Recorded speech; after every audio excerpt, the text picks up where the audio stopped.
Bonjour à tous et bienvenue sur Crypto Flash, la chaîne de l'actualité crypto. Allez, on reprend les vidéos tous les jours et regardez comment c'est en train de monter. J'ai plein de choses à vous raconter vraiment aujourd'hui. On va parler de macroéconomie, je vais aussi vous parler de finances décentralisées, on va parler de piratage, on va parler de plein de choses. Commençons tout de suite, on va pas perdre de temps avec le cours des crypto-monnaies BTC 104 512 dollars plus 2,4%. Ethereum 2680 dollars plus 9% sur 24 heures. La plupart des crypto-monnaies sont en hausse, mais regardez l'Ether, ce que nous fait l'Ether en une semaine, 50% de hausse en une semaine pour l'Ether, c'est clairement parmi les plus grosses hausses du top 20, c'est la plus grosse hausse du top 20. Quoique, ouais, c'est ça. Il n'y a rien qui a augmenté autant que l'Ether sur le top 20. Après, on a P-Network aussi un peu plus, mais là, on est à 21e place, etc. Mais l'Ether, c'est assez fort ce qui est en train de se passer sur cette crypto. J'ai fait un tweet sur le sujet où je disais que c'était assez dur de voir l'Ether en dessous de 1500 dollars. Mais que même à l'époque, je vous le disais, pour moi, les fondamentaux n'ont pas changé. Et je continue de le dire, les fondamentaux n'ont toujours pas changé pour l'Ether. Même il y a un changement là avec la roadmap qui s'est devenue plus centrée sur le réseau principal Ethereum et pas que sur les L2. Donc ça, c'est une bonne chose aussi. Je pense que ça aide, mais je pense aussi que c'est juste la volatilité standard du marché crypto.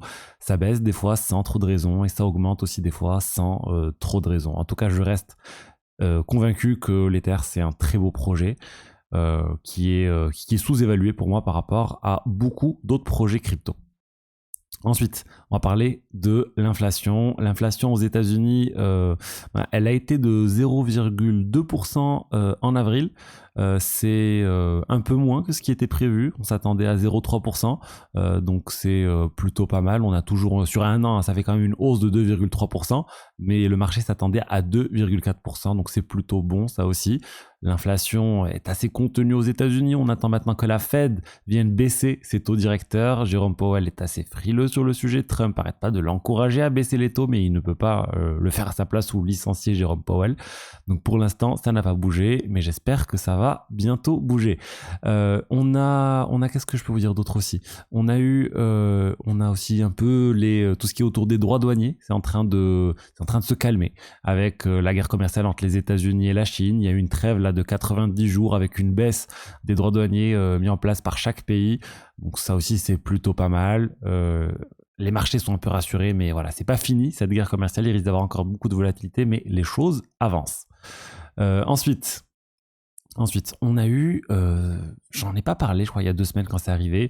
Il y a eu le père d'un entrepreneur crypto qui a été kidnappé à Paris. Là, aujourd'hui, on a eu encore une autre affaire similaire. On a la fille et le petit-fils ou la petite-fille d'un entrepreneur crypto qui a été, enfin, il y a eu une tentative de kidnapping en plein Paris. C'est filmé ici dans cette vidéo. C'est assez violent, j'ai pas tout vous montrer, mais voilà, ils ont pas réussi heureusement. C'était un faux camion Chronopost, bien sûr, dans l'optique de demander une rançon ensuite à la personne. On l'a vu aussi avec l'affaire du cofondateur de Ledger qui a connu quelque chose de similaire. Donc ça montre en fait qu'il faut faire attention avec. Il faut faire attention. Enfin, c'est pas qu'il faut faire attention, c'est que les personnages publics crypto sont exposés. Malheureusement, il y a pas grand chose à faire à part ne pas s'exposer, mais c'est pas tout le monde n'a pas ce choix. Il y a certaines personnes qui sont affichées sur les réseaux. Moi, je suis pas affiché sur les réseaux. L'une des raisons, c'est aussi justement pour assurer une certaine sécurité, la mienne, celle de ma famille, et je préfère rester, voilà, ne pas afficher ma tête parce que ça fait de moi une cible en fait.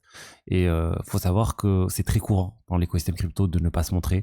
Satoshi Nakamoto ne s'est pas montré. Il y a plein de personnes qui ne sont pas montrées. La confiance est un peu plus difficile à avoir avec les personnes quand on se montre pas.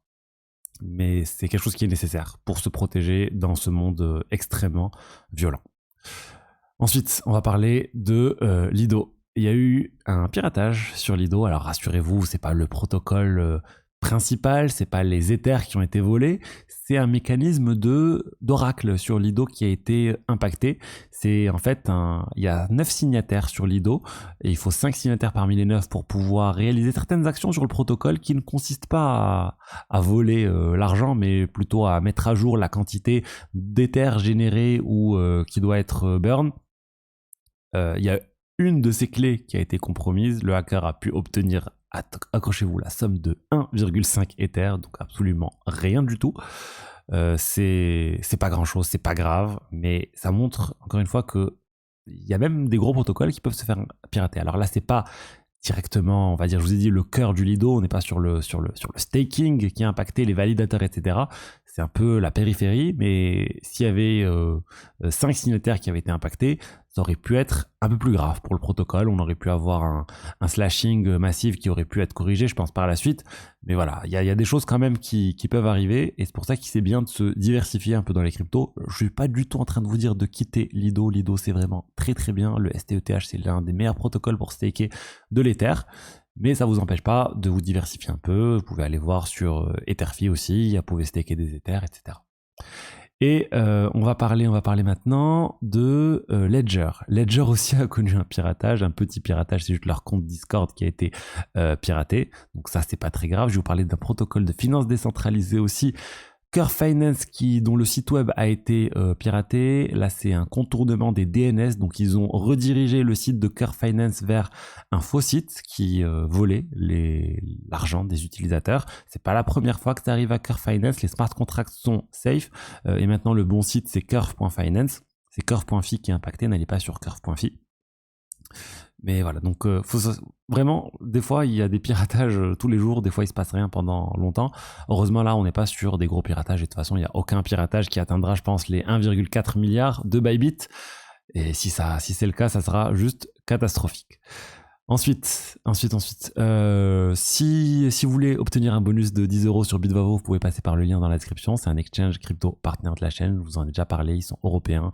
Ils ont l'enregistrement PSAN. Ils ont des frais très bas sur les paires USDC, 0,05% de frais. Ils ont une volumétrie, plutôt une liquidité énorme sur les paires euros. C'est la meilleure liquidité que vous pouvez avoir sur les paires crypto euros. Ensuite, on va parler de MicroStrategy, où il faut que je dise stratégie maintenant, j'ai encore du mal. Stratégie qui continue d'acheter 1,3 milliard de dollars de Bitcoin. Voilà, ils continuent leur achat frénétique de BTC. C'est très très bien pour le BTC, mais ils sont pas les seuls à acheter. On a aussi une nouvelle société qui s'appelle comment d'ailleurs, parce que c'est une fusion en fait de sociétés. C'est Kindly Med et la holding, elle s'appelle Nakamoto.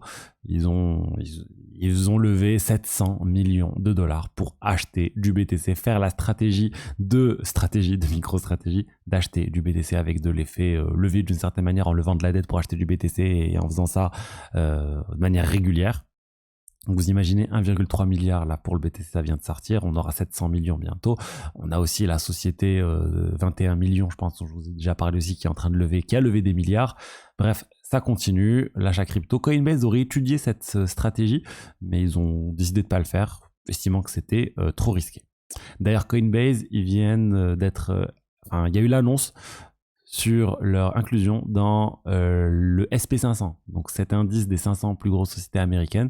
C'est une très bonne chose pour Coinbase parce qu'il va y avoir un afflux d'investissement sur cette action de manière automatique. Tous ceux qui sont exposés au SP500, il y en a beaucoup parmi vous, moi le premier, quand vous êtes investi sur le SP500, bah vous cassez pas la tête et ça investit pour vous automatiquement sur ces sociétés. En tout cas, ça essaie de reproduire la performance de ces sociétés et c'est une bonne chose d'avoir Coinbase, la plus grosse société cotée en bourse en crypto, qui intègre cet indice. Ensuite, une mauvaise nouvelle pour le projet de loi Genius associé aux stablecoins aux États-Unis. C'était un projet de loi qui voulait venir encadrer les stablecoins aux États-Unis, un peu comme ce que Mika a fait en Europe. Et ben, le projet de loi n'est pas passé au Sénat, donc ça va pas se faire tout de suite. Il y a peut-être il y a des discussions, peut-être ça va revenir sur la table la semaine prochaine, etc. Mais pour l'instant, c'est refus et c'est pas sûr que ça passe. C'est dommage, les États-Unis voulaient vraiment réguler sur ça pour rester leader sur ce marché et profiter, faire en sorte que le dollar en fait reste la monnaie la plus utilisée dans la crypto, parce que c'est un pouvoir en fait des États-Unis sur le monde. Grâce à ça, ils peuvent imprimer des dollars et leurs dollars ils les convertissent en USDT, ensuite ils achètent ce qu'ils veulent. Ils le font pas, mais ils pourraient faire ce type de choses.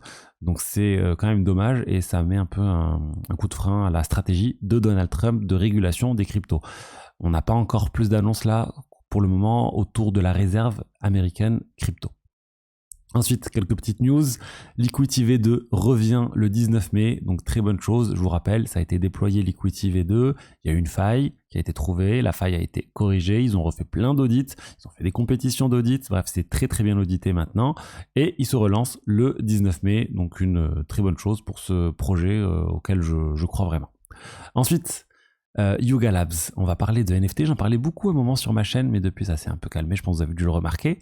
Et ben Yuga Labs, la société qui a les Bored Ape Yacht Club NFT et qui avait racheté la licence CryptoPunks, qui est le premier gros projet NFT profile picture avec 10 000 éléments, et ben ils ont vendu la propriété intellectuelle des CryptoPunks à une association qui s'appelle Node Foundation. Donc c'est une bonne chose. Yuga Labs était assez critiqué sur la gestion qu'ils ont fait des CryptoPunks. Donc là, ils se séparent un peu de tout ça. On n'a pas le prix, mais je pense que c'est une bonne chose pour les CryptoPunks. Et pour finir, on va parler de Cardano. Cardano qui va faire son entrée sur le navigateur Brave. Brave, donc c'est un navigateur qui a fait une ICO d'ailleurs à l'époque. Une ICO ils avaient levé 30 millions de dollars en quelques minutes, je m'en souviens. Depuis Brave, il est très utilisé. Il y a un bloqueur de pub intégré, il y a un wallet crypto intégré. Jusqu'à maintenant, les cryptos qui étaient supportés, c'était l'écosystème Ethereum et Solana. Et ben là, on va avoir l'arrivée de Cardano sur le wallet Brave, et ça c'est une bonne chose pour les utilisateurs de Brave et pour ceux qui sont sur Cardano, parce que ça pourrait venir aider à démocratiser un peu l'usage de Cardano. Et Cardano, le problème c'est tout ce qui est autour de la finance décentralisée, toutes les applications, tout l'usage en fait sur Cardano qui n'est pas présent. Je connais beaucoup de personnes qui ont des tokens ADA, donc Cardano, pour un investissement, mais je connais pas beaucoup de personnes qui utilisent en fait les tokens ADA dans de la DeFi ou dans ce genre de choses. Et ça, avoir un navigateur aussi utilisé que Brave, ça pourrait venir aider Cardano. Voilà ce que je voulais vous dire aujourd'hui sur les diverses actualités crypto. J'espère que le contenu vous a plu. Si c'est le cas, n'hésitez pas à liker, commenter, vous abonner. Et je vous dis à demain pour la suite. Allez, au revoir, ciao, ciao.